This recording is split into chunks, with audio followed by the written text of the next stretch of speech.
Bonjour, c'est Pauline Philibert-Digem, je suis coach professionnel certifié et je vous accompagne dans le développement de votre business. En bonus, je vous montre comment trouver simplement vos clients et communiquer efficacement sur LinkedIn. Bienvenue sur le podcast Bien dans mon business, votre dose hebdomadaire de bonne humeur, où chaque semaine, je vous donne les clés pour booster sereinement votre business, votre visibilité et surtout oser réaliser tous vos rêves. Vous êtes prêts ? C'est parti!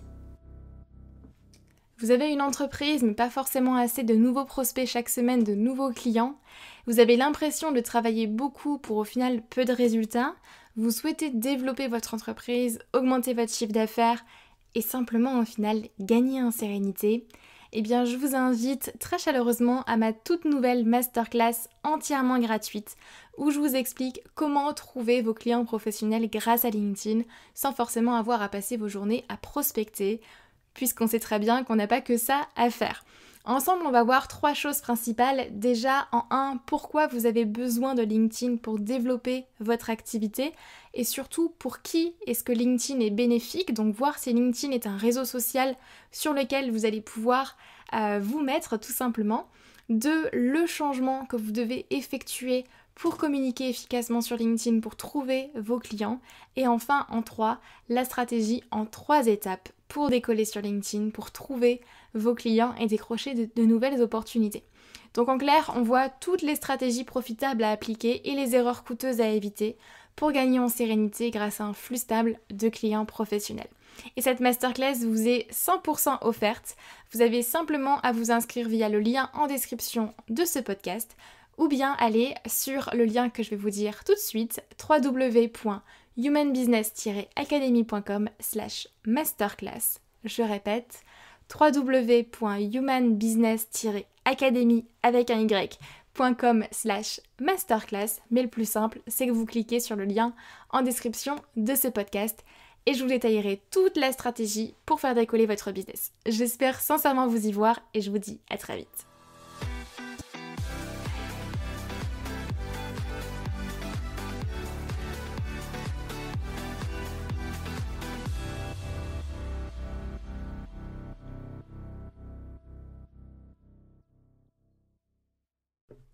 Bonjour tout le monde, j'espère que vous allez bien encore une fois, j'espère que vous êtes en forme. Ravie de vous retrouver dans ce nouvel épisode de podcast. Et puis si c'est la première fois que vous écoutez un épisode, eh bien bienvenue par ici, bienvenue avec nous. Aujourd'hui, on va parler ensemble de client idéal. Alors aujourd'hui, si vous êtes déjà en activité ou alors que vous voulez lancer votre business mais que pour autant vous dites comment est-ce que je vais faire pour trouver des clients, si vous avez du mal même à trouver aujourd'hui des clients, si c'est difficile pour vous de vendre vos offres, de convaincre vos prospects, de trouver des idées de poste même ou d'avoir un flux continu de nouveaux clients, si vous avez du mal à exprimer votre valeur ajoutée par exemple ou votre différence, vous avez même l'impression de vous éparpiller, s'il y a une de ces choses qui fait écho chez vous, c'est que c'est le moment de clarifier davantage votre cible, votre client idéal, qu'on peut appeler comme ça, ou alors moi en général je parle de client préféré aussi. Alors je vous rassure, dans cet épisode de podcast, je vais vous expliquer pas à pas, grâce à une méthode simple, en 5 points, 5 étapes, comment affiner votre cible, votre positionnement et attirer justement des clients en continu pour votre business. Comme je le dis très très souvent à mes clients, à mes coachés, la cible c'est un des 3 piliers en général dans votre business. Donc on a bien évidemment la cible, votre offre et votre positionnement. Et en fait, sans votre cible, c'est pour ça en général que vous avancez à tâtons, que vous pouvez patauger un petit peu dans la semoule et que votre business va être bancal. Et il ne s'agit pas simplement de juste dire je m'adresse à telle et telle personne, aux entreprises par exemple dans le BTP, je m'adresse à des coachs, je m'adresse à des personnes par exemple qui sont en reconversion professionnelle. C'est pas ça votre cible, il faut qu'elle soit bien plus claire que ça. Vous devez vraiment apprendre à la connaître par cœur, à la comprendre, savoir où la trouver, comment lui parler pour justement pouvoir attirer des clients en continu et développer votre business sereinement. Et c'est à ce moment-là que vous pourrez bien évidemment pouvoir augmenter votre chiffre d'affaires, vous sentir plus serein, vous sentir plus confiant et puis avoir un business qui tourne puisque c'est le but. Et pour celles et ceux qui se disent d'ailleurs ici, moi j'ai déjà fait le travail, j'ai déjà clarifié ça, pour moi c'est bon, c'est posé, j'ai envie de vous dire que Ça, c'est un travail qui est perpétuel. Même de mon côté aujourd'hui, ça m'arrive assez régulièrement de me reposer en fait sur ma cible, sur mon positionnement et de me dire ok, est-ce qu'il est assez clair? Est-ce que je suis entièrement alignée avec mes 3 piliers ou est-ce que je peux l'affiner d'une manière ou d'une autre? De la même manière, à chaque fois que j'ai une nouvelle offre qui sort ou que je pivote ne serait-ce qu'un petit peu dans mon activité, eh bien je vais refaire ce travail-là pour aller l'affiner au fur et à mesure. Et vous le verrez, je vous le redirai à la fin je pense, mais c'est vraiment important aussi de ne pas non plus tomber dans le côté inverse et dans la perfection. L'idée c'est pas non plus d'avoir un client idéal qui soit trop idéal au final et qui n'existe pas et de trop tomber dans la perfection. Vous allez vous dire je vais passer des semaines et des semaines et des semaines et des semaines encore à affiner mon client idéal, à peaufiner ça sans passer à l'action derrière. Ça ne sera jamais parfait, comme tout d'ailleurs, mais c'est important d'avoir déjà une base pour pouvoir passer à l'action. Et une fois que vous avez cette première base, allez-y, foncez et vous verrez que votre client idéal va s'affiner au fur et à mesure. Mais aujourd'hui, on va se poser ensemble justement pour affiner votre client idéal ou le définir tout simplement selon là où vous êtes aujourd'hui dans votre avancée. Souvent, moi, quand je parle de cible avec mes clients, il y a toutes sortes de choses qui ressortent, mais la première chose qui va ressortir, c'est moi j'ai déjà clarifié ma cible, ou souvent on a peur en fait de clarifier sa cible vraiment dans les détails, parce que on a peur de se fermer des portes. On se dit plus je vais l'affiner, en fait plus je vais restreindre mes clients potentiels, et donc forcément je vais potentiellement pouvoir restreindre l'impact de mon business et mon chiffre d'affaires derrière que je peux générer. Et souvent, en général, les phrases que j'ai et que j'entends suite à ça, c'est oui, mais moi je peux aider tout le monde avec ce que je fais, ça peut vraiment changer la vie de plein de gens. Oui, mais moi mes offres s'adressent à tous, en fait, tout le monde en aurait besoin, tout le monde en aurait besoin pour améliorer leur qualité de vie, pour donc votre objectif avec votre offre. Alors oui, bien évidemment, et c'est tout à fait, c'est tout à votre honneur de vouloir aider tout le monde et de vouloir avoir cet impact vraiment sur beaucoup de gens. Par contre, je suis désolée de vous le dire, mais vous allez devoir à un moment donné prioriser votre cible. Vous ne pouvez pas en même temps vous adresser à tout le monde. C'est un petit peu comme si vous vous teniez debout dans un endroit bondé de monde. Vous allez par exemple sur la station de métro ou de tram à côté de chez vous qui est la plus bondée. Et vous balancez votre message en regardant dans le vide en fait. Tout simplement, votre message, votre offre, vous allez la balancer comme ça et la crier. Les gens ne vont pas se reconnaître, les gens ne vont pas forcément se retourner et vous regarder, oui à mon avis, mais vont pas forcément se reconnaître et être appelés par votre message. Alors que si vous vous adressez aux gens en les regardant dans les yeux, en vous adressant à eux parce que c'est eux que vous avez sélectionnés dans la foule et c'est à eux que vous avez envie de transmettre votre message pour l'instant, oui, ces personnes-là vont se reconnaître davantage et vont venir vers vous. Et c'est vraiment la même chose dans votre business en fait, vous ne pouvez pas vous adresser à tout le monde en même temps. Je vais vous donner l'exemple par exemple de mon business à moi tout simplement et plutôt de l'aspect avec la Human Business Academy. Moi aujourd'hui avec donc la Human Business Academy, j'accompagne des entrepreneurs à trouver des clients sur LinkedIn. J'ai cette expertise LinkedIn là au final, mais celle-là, je pourrais l'utiliser pour plein de choses. Je pourrais m'adresser à des grandes entreprises par exemple et former tous leurs salariés. Je pourrais très bien me dire je m'adresse à d'autres personnes que des entrepreneurs. Je pourrais très bien me dire je vais plutôt partir sur l'angle du recrutement sur LinkedIn qui est aussi un grand marché. Je pourrais faire plein de choses, mais par contre j'ai choisi dans un premier temps de me centrer sur accompagner des entrepreneurs, des solopreneurs ou des petites entreprises à justement prospecter et communiquer sur LinkedIn pour faire grandir leur business et que ça leur apporte un flux continuel de nouveaux clients. Ça c'est mon positionnement et c'est mon choix avec la Human Business Academy en tout cas et pas les autres axes. Mais c'est vraiment ce point-là déjà que j'ai vraiment envie de vous transmettre, c'est que déjà quelles sont les personnes que vous avez envie d'aider le plus. C'est une question d'envie plus que de besoins en fait ici. Vous, de votre côté, quelles sont les personnes que vous avez envie d'aider le plus? Et c'est ok de choisir dans un premier temps, c'est tout à fait ok de choisir. Choisir, c'est pas renoncer, pour moi c'est vraiment prioriser. Et d'ailleurs, je vous renvoie vers un autre épisode de podcast qui est sorti début janvier où je vous explique pourquoi vous n'avez pas forcément non plus besoin de vous nicher. On parle également de la cible, donc je vais pas refaire tout le discours que je vous ai transmis avec cet épisode de podcast, mais je vous invite à aller l'écouter en complément. Ça vous aidera pour celles et ceux qui ont vraiment peur de se nicher et qui se disent comment est-ce que je fais au final pour prioriser ma cible. Donc déjà définir son client idéal, ce n'est pas forcément se fermer des portes, mais c'est au final s'en ouvrir des nouvelles. Nouvelles portes que vous ne voyez pas forcément avant. En connaissant votre client idéal, votre cible, vraiment sur le bout des doigts, vous savez forcément exactement ce dont il ou elle a besoin. Vous connaissez ses rêves, ses ambitions, ses points de blocage. Ça n'aura plus aucun secret au final pour vous. Vous êtes capable de construire un plan de prospection, de créer du contenu pertinent, de concentrer vos efforts sur une cible unique, sur une seule et même cible, donc forcément vous allez avoir plus de résultats derrière. Également, quand on connaît bien sa cible sur le bout des doigts, la prise de contact est beaucoup plus facile. On a beaucoup plus de facilité à entrer en contact avec sa cible sur LinkedIn, par exemple. C'est beaucoup plus simple d'attirer des clients potentiels et d'adapter votre argumentaire à leurs besoins vu que vous savez exactement ce dont ils ont besoin et ce dont ils ont envie. Et donc derrière, et bien évidemment, vous vendez beaucoup plus facilement, avec conviction. La relation client, elle est naturelle, elle est beaucoup plus simple en fait, tout simplement, et vous savez que vous pouvez aider votre client cible, vous savez comment le faire. Je vous donne un exemple encore une fois.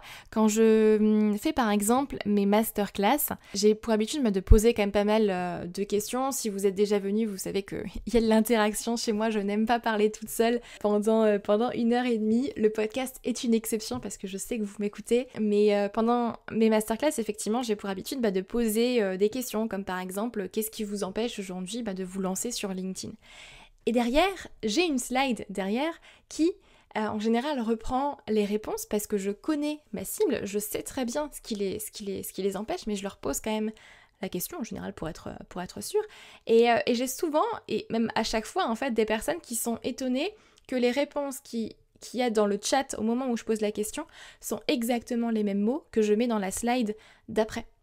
La slide qui a déjà été faite avant en fait. Et oui, c'est la preuve que je connais parfaitement aujourd'hui mon client idéal, je connais parfaitement les personnes à qui je m'adresse, ce qu'on peut avoir effectivement l'impression qu'on est dans votre tête en fait, littéralement. Et c'est vraiment cet effet-là que vous devez arriver à créer avec votre cible, c'est rentrer dans la tête des gens en fait, et que les personnes en fait en face puissent se dire mais c'est exactement ce que je pense, c'est exactement ce que je me dis dans ma tête, ou c'est exactement ce que j'ai envie d'exprimer mais j'arrivais pas à trouver les mots. C'est ça que vous devez arriver à créer avec votre cible en face. Donc, maintenant que on a vu que c'est important effectivement de clarifier son client idéal et que ça vous apporte des nouvelles portes et que ça va pouvoir avoir un effet ricochet sur tout votre business, croyez-moi en général, un business qui ne fonctionne pas, un business qui ne tourne pas, en règle générale, c'est parce que les bases ne sont pas solides, les 3 piliers ne sont pas clairs et un des piliers, c'est votre cible. Donc concrètement, comment est-ce qu'on fait?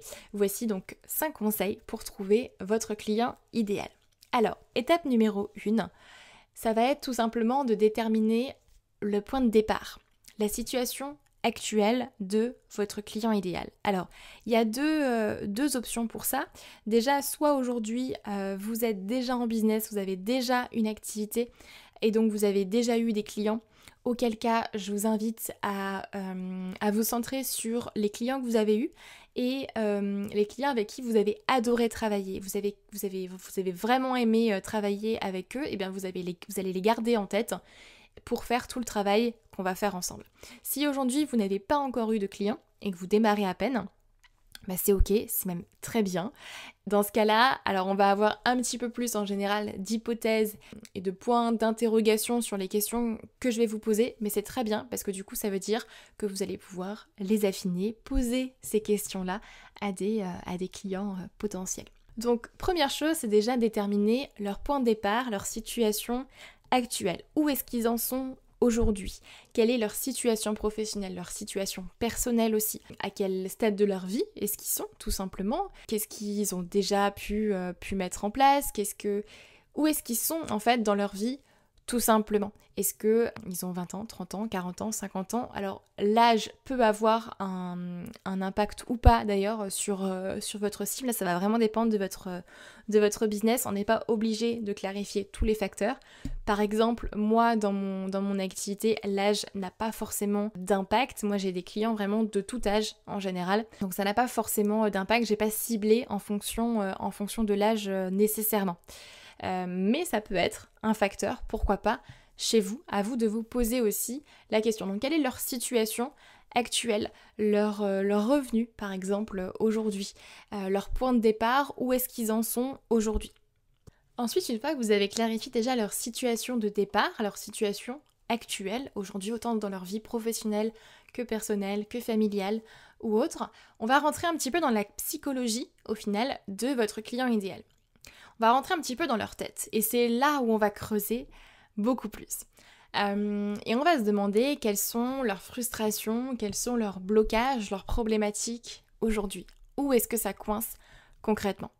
Donc c'est des questions qu'il faut que vous vous posiez, comme par exemple, de quoi est-ce qu'ils ont peur dans leur vie? Quelles sont leurs problématiques? Qu'est-ce qui les empêche de dormir la nuit en fait? Alors c'est des questions qui peuvent être assez fortes, mais pourtant c'est le cas. Il y a bien une douleur quelque part.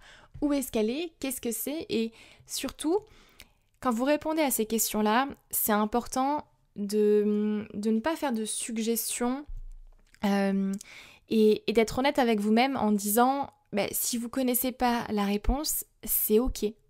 Ok, aujourd'hui je ne connais pas la réponse à cette question, mais c'est pas grave, je vais aller la chercher, je vais aller la poser à des clients potentiels, à des clients idéaux pour justement clarifier ma cible. Donc c'est vraiment important de ne pas faire de suppositions parce que c'est comme ça qu'en général votre business devient bancal, c'est quand on part de suggestions et quand vous partez de vous en fait, de vos envies, plutôt que de partir des envies de votre cible et des besoins de votre cible. Moi, je vois tellement d'entrepreneurs qui construisent leur business au final autour d'eux, plutôt que de construire leur business autour de leurs clients, puisque ce n'est pas vous qui allez acheter vos offres, mais c'est le marché. Et s'il n'y a pas de marché pour vos offres, votre business concrètement s'effondre. C'est la base de l'économie quand même. Donc, il faut vraiment pouvoir construire vos offres et votre business en fonction de votre cible en face, et je pense que c'est vraiment important à comprendre, et ça se passe ici, quand on clarifie sa cible, c'est que quand vous allez répondre à ces questions, c'est de ne pas utiliser nécessairement vos mots à vous, mais d'essayer au maximum d'utiliser les mots de votre client idéal, de votre cible en face. Pour ça, rien de plus simple que de tout simplement poser la question. Quelles sont tes problématiques? Qu'est-ce qui te bloque aujourd'hui? Et de noter tout simplement les réponses. Donc encore une fois, si vous avez déjà eu des clients, c'est un exercice que vous pouvez faire avec vos clients actuels ou les clients que vous avez eus. Et tout simplement prendre 10-15 minutes au téléphone pour leur poser ces questions-là. Si effectivement vous démarrez et que vous n'avez pas forcément eu des clients encore aujourd'hui, eh bien ça se fait aussi simplement en fait. Vous allez pouvoir aller vers les gens, dire tiens, tu rentrerais dans mes critères de mon client idéal, est-ce que ça te dirait qu'on prenne juste quelques minutes pour que je te pose quelques questions pour que moi je puisse affiner ma cible. Ça se fait, c'est ok, et allez-y en fait, tout simplement. Donc on reprend un petit peu les points à travailler pour rentrer dans la psychologie de votre client idéal. Déjà, quelles sont ses frustrations? Quels sont ses blocages, ses problématiques? Qu'est-ce qui l'empêche de dormir la nuit? Qu'est-ce qui le stresse au quotidien en fait?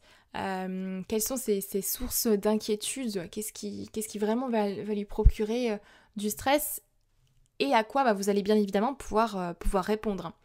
En général, il y a toujours un point sur lequel on ferme les yeux. On va se mettre un petit peu des œillères parce qu'on a peur, parce qu'on veut pas forcément le voir. Donc c'est un petit peu faire l'autruche, vous voyez, on cache le problème, on met un drap dessus en se disant ça va disparaître. c'est quoi en fait ce problème-là? C'est quoi cette chose-là sur laquelle ils mettent un drap pour cacher la chose qu'ils n'ont pas forcément envie de voir.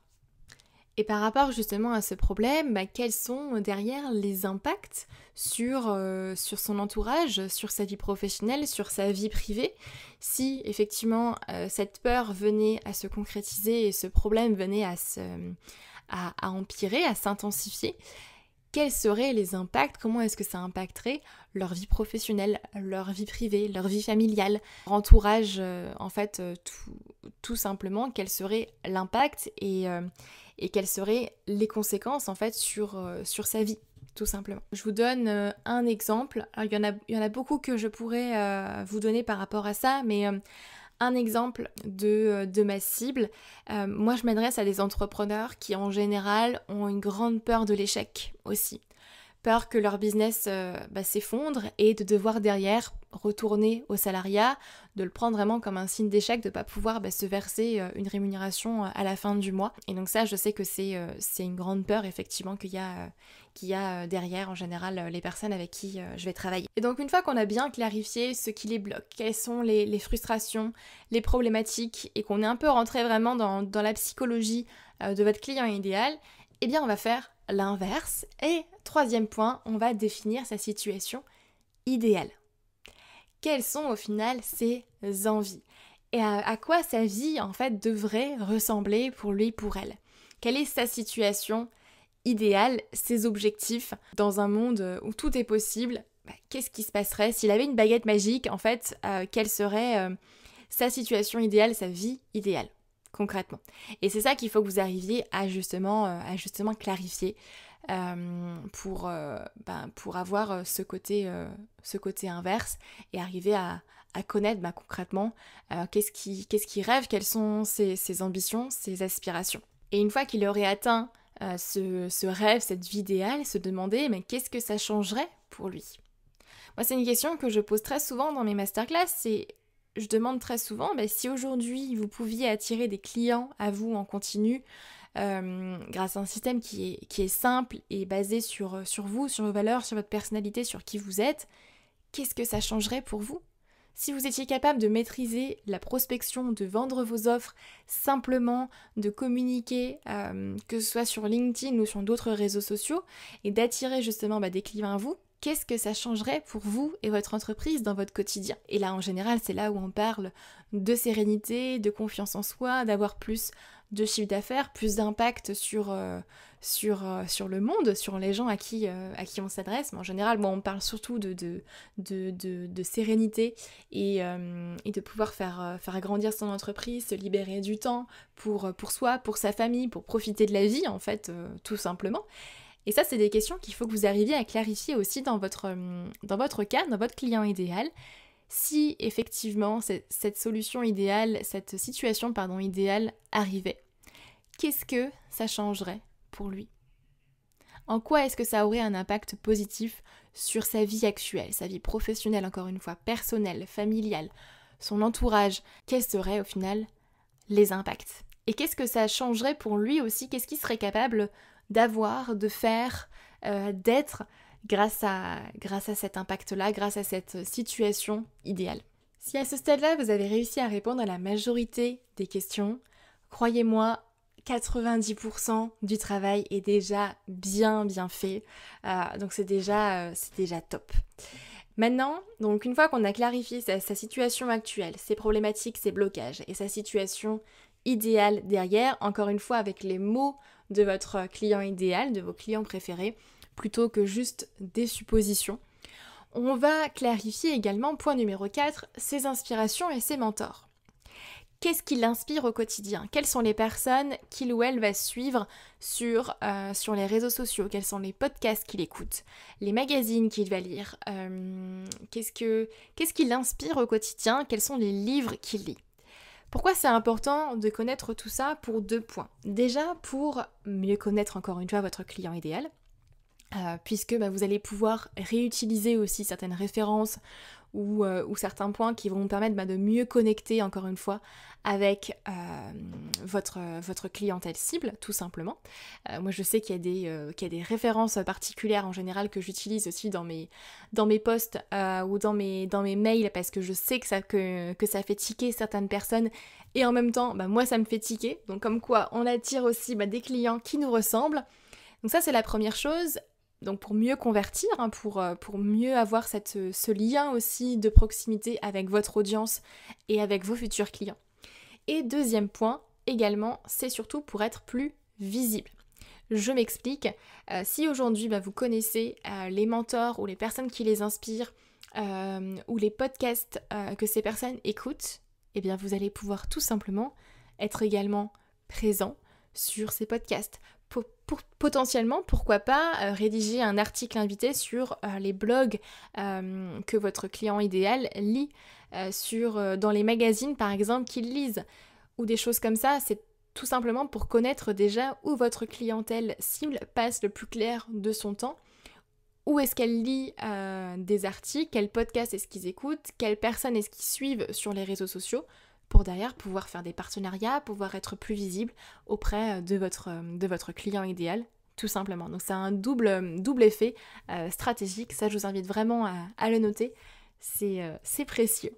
Et enfin, étape numéro 5, je vous en ai déjà parlé un petit peu tout à l'heure, c'est l'étape où on passe à l'action. C'est hyper important de ne pas attendre la perfection avant de se lancer. Ça ne sera jamais parfait puisque votre marché est en évolution continue, on va dire. Ce qui fait que vous n'arriverez jamais à avoir un client idéal qui soit idéal. C'est pour ça en général que je n'aime pas trop le terme de client idéal, même si je l'utilise parce que ça parle à tout le monde. Moi je préfère parler de client préféré, justement. Votre client idéal ne sera jamais idéal. Et il faut que ça colle à votre marché. Donc, il sera forcément en constante évolution. Donc, on n'attend pas la perfection et on passe à l'action. Une fois que vous avez clarifié tout ça, créez du contenu pour votre cible. Échangez par téléphone avec votre cible. Ayez des rendez-vous vraiment pour pouvoir pitcher aussi votre offre et voir si ça correspond, si ça colle avec votre client idéal. Testez. Envoyez des messages, vendez vos offres comme des petits pains, mais foncez, passez à l'action. Ça, c'est vraiment important. Si aujourd'hui, vous êtes comme moi et vous êtes un peu trop perfectionniste sur les bords et que vous avez tendance à tout peaufiner avant de vous lancer, mais passez à l'action. Et si au contraire, vous avez l'impression plutôt de vous éparpiller ou de procrastiner, reprenez les différentes étapes, point après point. Comme ça, vous avez déjà votre plan d'action, votre méthode pas à pas pour trouver votre client idéal. Répondez aux questions et ensuite, on y va, on fonce, on appuie sur l'accélérateur et c'est là que ça fonctionne. Et voilà, maintenant vous avez la recette pour trouver vos clients idéaux, ou plutôt vos clients préférés. Comme vous le voyez, il n'y a pas besoin d'être un génie en marketing ou d'être un expert en marketing pour ça, c'est simple, vous avez simplement à suivre les 5 étapes que je vous ai données. Et si maintenant vous voulez mettre en place une stratégie de prospection ou de communication pour aller justement les chercher et vendre vos offres simplement, eh bien je vous invite à la prochaine masterclass gratuite que je donnerai et je vous détaillerai justement le système en 3 étapes que moi j'utilise dans mon business, dans mes différents business et que j'enseigne à mes clients pour pouvoir attirer des clients en continu et faire grandir leur entreprise. Donc je vous donne rendez-vous lors de la prochaine masterclass gratuite. Normalement, vous avez le lien en description de ce podcast juste en bas ou alors vous m'envoyez un petit message et je vous enverrai directement le lien personnellement et j'ai hâte de vous retrouver. En tout cas, si cet épisode vous a plu, n'hésitez pas à le partager sur les réseaux ou à me faire un retour aussi par message privé. J'adore recevoir tous vos retours et vos suggestions aussi pour d'autres épisodes. Donc n'hésitez pas, je prends ça en compte avec grand plaisir. Et puis du coup, je vous souhaite une très belle journée, où que vous soyez, très belle semaine. Et on se retrouve la semaine prochaine pour un nouvel épisode de Bien dans mon business. Bye bye, prenez soin de vous.